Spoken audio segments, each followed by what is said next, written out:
और एक बात और, मैं खोल दूं, खोलना तो नहीं चाहिए पर खोल ही देता हूं। पत्रकार भी बैठे मेरी खबर ही बना देंगे। 2018 में मेयर के चुनाव हुए।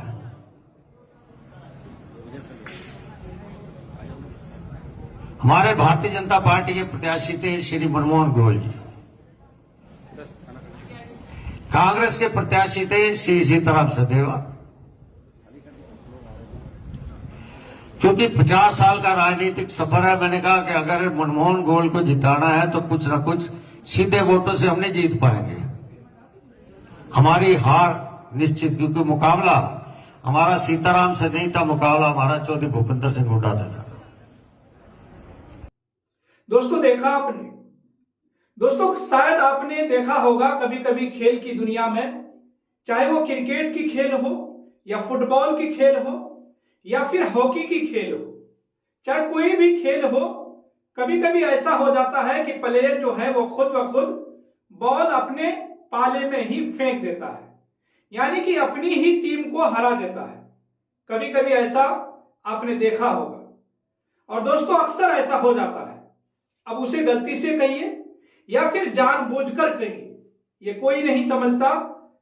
दरअसल दोस्तों हुआ भी कुछ ऐसा ही है। एक तरफ भारतीय जनता पार्टी के ही ऐसे नेता हैं जो कहते हैं कि हम चुनाव जो है अपने बलबूते पर नहीं जीतते हैं, बल्कि देश के प्रधानमंत्री नरेंद्र मोदी और गृह मंत्री अमित शाह के बलबूते जीतते हैं, उनके चेहरे पर जीतते हैं, उनके काम के बदौलत ही हम चुनाव जीतते हैं। बार बार ये दावा किया जाता रहा है।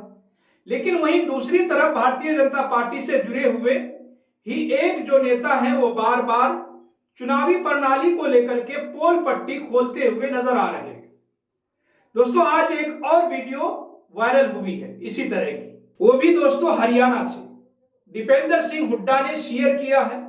बाकायदा जो कुछ लिखा है दोस्तों मैं आपके सामने रखूंगा, तो आपको मैं ये बताऊंगा कि किस तरीके से भारतीय जनता पार्टी के नेता ही अपनी सरकार को यानी प्रधानमंत्री नरेंद्र मोदी जी की नीतियों को ही फंसाते हुए नजर आ रहे हैं और पोल पट्टी खोल रहे हैं। किस तरीके से दूसरी पार्टियों का सहयोग लेकर के कांग्रेस को हराया जाता है। दोस्तों हरियाणा के अंदर तो वैसे भी वोट चोरी का बहुत बड़ा गंभीर आरोप लगा हुआ है, लेकिन इसी बीच पूर्व मंत्री साहब का एक वीडियो वायरल हो रहा है। दोस्तों जरा इस ट्वीट को देखिए। दोस्तों दीपेंद्र सिंह हुड्डा ने शेयर किया और लिखे हैं कि भारतीय जनता पार्टी के पूर्व मंत्री का ये कबूलनामा सुनिए। कह रहे हैं कांग्रेस वो हुड्डा साहब को हराने के लिए हमने इन लोगों से मिलकर लड़ते हैं। ये भारतीय जनता पार्टी की रणनीति है और इसमें दो बातें तो वो खुद साफ तौर पर बोल रहे हैं। पहला ये कि भारतीय जनता पार्टी सीधे तौर पर कांग्रेस का मुकाबला नहीं कर सकती, इसलिए जाति के आधार पर वोटों का बंटवारा करने की साजिश करती है।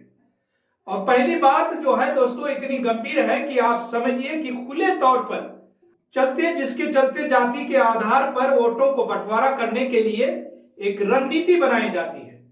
और दूसरी जो है इसमें बड़ी गंभीर बात यह है दोस्तों, इसमें लिखा गया है कि इन लोगों ने भारतीय जनता पार्टी की बी टीम की तरह काम किया है। भारतीय जनता पार्टी सिर्फ यंत्र तंत्र और षड्यंत्र, इन लोग जेजेपी जैसी पार्टियों से मिलकर यह सत्ता पर काबिज होती है, व्यापक जनभावना से नहीं। यानी यहां पर यह कहा जा रहा है कि जब आप वीडियो सुनिएगा तो आपको भी बड़ा मजा आएगा। दोस्तों इस वीडियो को सुनने के बाद आपको खुद ही मालूम हो जाएगा, क्योंकि खुद भारतीय जनता पार्टी के जो पूर्व मंत्री हैं वो खुद ये कबूल कर रहे हैं कि कांग्रेस पार्टी से लड़ना इतना आसान नहीं था। लेकिन कैसे लड़ा गया, क्या क्या रणनीतियां अपनाई गई, जरा सब कुछ किस तरीके से दूसरी छोटी बड़ी पार्टियों को जो साथ में लाया गया, वोटों का बंटवारा किया गया, ये सब कुछ इस वीडियो में सुनिएगा, आपको भी मजा आएगा। दोस्तों जरा सुनिए इस वीडियो को कि किस तरह से भारतीय जनता पार्टी ने कांग्रेस के साथ साजिश रची है। और एक बात और, मैं खोल दूं, खोलना तो नहीं चाहिए पर खोल ही देता हूं। पत्रकार भी बैठे मेरी खबर ही बना देंगे। 2018 में मेयर के चुनाव हुए।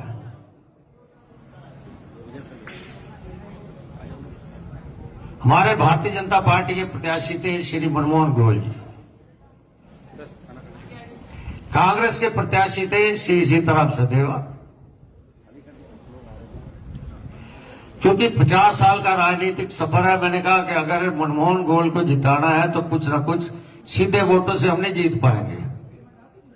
हमारी हार निश्चित, क्योंकि मुकाबला हमारा सीताराम से नहीं था, मुकाबला हमारा चौधरी भूपेंद्र सिंह हुड्डा से था।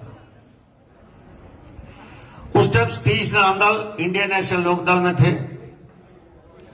परंतु मेरी मित्रता थी। मैंने कहा सतीश नांदल जी आपका टारगेट क्या है? क्या मत समझा नहीं? वो बोले, मैं क्या वो टिकट दे रहे थे रेलवे रोड पर किसी जैन समाज को। जब मेरे कानों में बात गई, मैं सतीश नांदल जी का जो आपका टारगेट है मेरा टारगेट, हम फेल हो जाएंगे। अगर जिताना है और उस टारगेट को फेल करना उनका, तो मेरी एक प्रार्थना कर लो। बोले क्या? मैं अपने बेटे को चुनाव लड़ा दूं। ग्रामीण क्षेत्र पट्टा नगर निगम में 10-12 गांव पड़ते हैं जो वोट मिल नहीं सकते थे, तो उस समय सतीश जी को कहा कि अपने बेटा सचिन नांदल को चुनाव लड़ाओ। कहता पागल है कि मैं चुनाव लड़ाऊं, कहां जीत पाऊंगा? मगर नेता बन जाएगा, हार जीत की कोई बात नहीं। संचित नांदल चुनाव लड़ा, 35,000 वोट मिले। अगर वो 35,000 वोट उधर हो जाते तो हमारा प्रत्याशी गया था। ये बात राजेंद्र जी कहा गए, सुन रहे हो ना? हाँ, संचित नांदल को तैयार करके 35,000 हुए। अगर सीधा मुकाबला होता था, बाबू हमारा हारता कि नहीं हारता था। और आज मैं सतीश नांदल का धन्यवाद भी किया और हमने 15,000 वोटों से जीते। आज सतीश नांदल को हम इंडियन नेशनल तोड़कर उसके परिवार को पूरी भारतीय जनता पार्टी में ज्वाइन भी कराया। इसलिए अपने से दिल से जो काम मिलता है, दिल से जनता का सेवा करनी है, तो टूटे मन से नहीं। अगर पार्टी की सेवा करनी है तो टूटे मन से नहीं, दिल से करते हैं। तो दोस्तों सुना आपने। दोस्तों ये हाल हो गया है कि कांग्रेस पार्टी को हराने के लिए अकेले अब बस की बात भारतीय जनता पार्टी की नहीं रही है। कहा गया कि मोदी जी कैसी कैसी बातें करते हैं, किस तरीके से कहते हैं कि जो है हमने काम किया है, हमने ये कर दिया, हमने वो कर दिया। भारतीय जनता पार्टी के तमाम बड़े मंत्री नेता हैं, वो ये कहते हैं कि मोदी जी के नेतृत्व में हम चुनाव लड़ते हैं, और धरातल पे इनके पूर्व मंत्री तो कुछ और ही कह रहे। समझिए कि किस तरीके से चुनाव जीता जा रहा है। और दोस्तों हरियाणा एक ऐसा प्रदेश है जो पूरे सत्ता चोरी का आरोप खुद नेता विपक्ष राहुल गांधी लगा चुके हैं। बड़ी प्रेस कॉन्फ्रेंस कर चुके हैं कि कैसे 25 लाख वोटों की गड़बड़ी की गई, वोट चोरी की गई। और कुछ दिन पहले ही मैंने आपको दोस्तों खबर दिखाया था कि 25 लाख नहीं, वहां तो बताया जा रहा है कि 25 लाख से ज्यादा जो है फर्जी मतदाता हैं, जिनका खुद जो है सर्वे करने के लिए बीएलओ को काम सौंपा गया। वो घर घर जाकर के सौंपेंगे। अब दोस्तों इससे भी बढ़कर एक और खबर निकलकर सामने आई है। जरा देखिए कि किस तरीके से बताया जाता है और किस तरीके से सच्चाई सामने आती है। यह आज तक की खबर है दोस्तों। और देखिए लिखा है भारतीय जनता पार्टी के विधायक ने कि चुनाव में पैसे बांटने के बाद ऑडियो क्लिप लीक, आई सफाई। यानी भारतीय जनता पार्टी के एक विधायक हैं, उन्होंने चुनाव में पैसे बांटे हैं। इस तरीके की एक ऑडियो क्लिप वायरल हो गई है और उस ऑडियो क्लिप में साफ तौर पर दोस्तों कहा यह जा रहा है कि विधायक कह रहे हैं कि पैसे बांटने हैं, उसमें देरी नहीं होनी चाहिए, उसमें देरी बिल्कुल भी नहीं होनी चाहिए, पैसे बांटने हैं। और साथ ही साथ पुलिस इंस्पेक्टर की गाड़ी का जिक्र भी किया गया है। उसमें कहा यह गया है कि गरीब लोगों को फायदा पहुंचाया जाएगा, पैसे बांटे जाएंगे। और जैसे ही ये 15 जनवरी की बात है दोस्तों, और जैसे ही ऑडियो क्लिप वायरल हुआ तो कहा जाता है कि नेता की तरफ से कि ये फर्जी है, एडिट वीडियो है, एडिट ऑडियो है, भारतीय जनता पार्टी जो है विपक्षी पार्टियों के द्वारा कराया जा रहा है।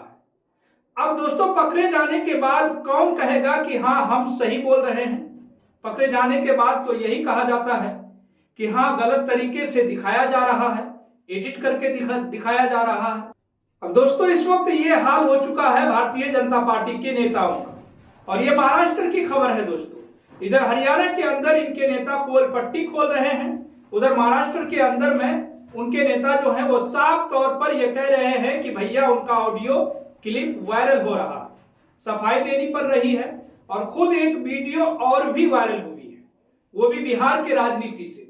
बिहार के अंदर में जीतन राम मांझी का क्या अस्तित्व आप सभी को पता है, और भरे स्टेज पर चढ़कर के वो क्या कह रहे थे आप सभी को शायद याद होगा दोस्तों। मैंने स्टोरी आपको बहुत पहले ही दिखा दी थी, और स्टोरी में किस तरीके से उसको शेयर किया गया और वोट चोरी के सबूत के तौर पर पेश किया गया।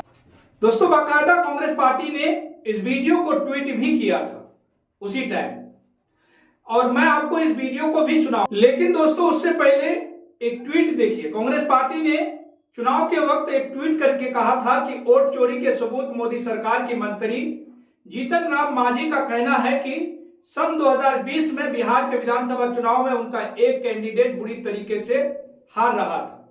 फिर प्रधानमंत्री नरेंद्र मोदी के मंत्री ने डीएम से सेटिंग की और हारते हुए कैंडिडेट को 2700 वोट से जितवा दिया था।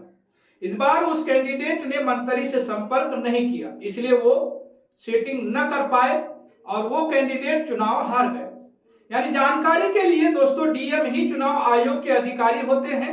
इस बयान से साफ पता चलता है कि नरेंद्र मोदी भारतीय जनता पार्टी के और उनके सहयोगी दल वोट चोरी करके चुनाव जीत रहे। ये बात कांग्रेस पार्टी ने ट्वीट की है। अब जरा वीडियो को देखिए, जरा सुनिए दोस्तों उस वीडियो। एक सीट गलती से हार गलन। अगर हमरा वो कहतन रहा जैसे 2020 में कहलन हो कि हम हार रही है, सही कोई उपाय उस समय 2700 वोट से हारे थलन। हम प्रयास के लिए जीत गलन। इस साल वो मात्र 1600 वोट से हार रहा। दुर्भाग्य हमारे है, उनका का दिमाग हो गई, हमरा से बात न कैलन और सीधे मैदान छोड़ के भाग गए। जौन साथी जो 2020 में जो कलेक्टर अभिषेक सिंह जी अभी त्रिपुरा में है, वो टेलीफोन करे थलन कि सर हम तोरा 2700 वोट से पीछे है, लता जिता दिलिए हल, अभी तो 16 वोट के पीछे है, जितावे में कौन दिक्कत है। हम माथा ठोकली कि हमारा पास अगर जानकारी हुआ था तब ना, वो तो चल गया घर। खैर कहे के मतलब कि हम जे रात दिन जनता के काम ला बैठल रहे ही गया में। तो दोस्तों सुना आपने किस तरीके से हारे हुए कैंडिडेट को फोन करा जा रहा है और फोन करके जितवा दिया जाता है। दोस्तों 2700 वोट से जितवा दिया जाता है। इस बार वो कैंडिडेट साहब जीतन राम मांझी से कांटेक्ट नहीं कर पाते हैं तो वह हार जाते हैं। जरा सोचिए दोस्तों कि एक तरफ मंत्री साहब का यह बयान, दूसरी तरफ भारतीय जनता पार्टी के पूर्व मंत्री और हरियाणा के अंदर क्या कुछ कह रहे हैं, और उधर महाराष्ट्र के अंदर भारतीय जनता पार्टी के एक विधायक, उनका एक ऑडियो इस वक्त वायरल हो रही है, सोशल मीडिया पर काफी चर्चाओं में। पैसे बांटने वाली जिसको एडिट बताया जा रहा है, सफाई दी जा रही है, सोचिए। और इधर कहा जाता है कि कामों पर वोट मिल रहा है, प्रधानमंत्री नरेंद्र मोदी जी के चेहरे पर वोट मिल रहा है। तो दोस्तों यही होता है कि इस तरीके से हाथी के दांत दिखाने का अलग होता है और खाने का अलग होता है। बताया कुछ और जाता है, जनता को दिखाया कुछ और जाता है। लेकिन दोस्तों खेल और कहीं और से किया जाता है। अब तक कांग्रेस पार्टी सिर्फ आरोप लगाया करती थी, लेकिन अब तो भारतीय जनता पार्टी के यानी नरेंद्र मोदी जी के मंत्री ही खुद पोल पट्टी खोलते हुए नजर आ रहे हैं। दोस्तों इन तमाम खबरों को लेकर आप सभी के मन में क्या कुछ चल रहा है? आपको क्या लगता है दोस्तों? क्या सच में जो कांग्रेस पार्टी अब तक आरोप लगाती रही है वो सच साबित होता हुआ नजर आ रहा है? क्योंकि दोस्तों हमने भी देखा, आपने भी देखा कि हरियाणा के अंदर भारतीय जनता पार्टी दूर दूर तक नजर नहीं आ रही थी, लेकिन ऐसा क्या हो गया कि फाइट में भी आई भारतीय जनता पार्टी और जीत भी गई और सरकार भी अपनी बना ली। लेकिन दूर दूर तक किसी को भी ऐसा नहीं लग रहा था, न उनके सर्वे, न आंकड़े, न एग्जिट पोल, कुछ भी नहीं कि वहां पर भारतीय जनता पार्टी जीत पाएगी।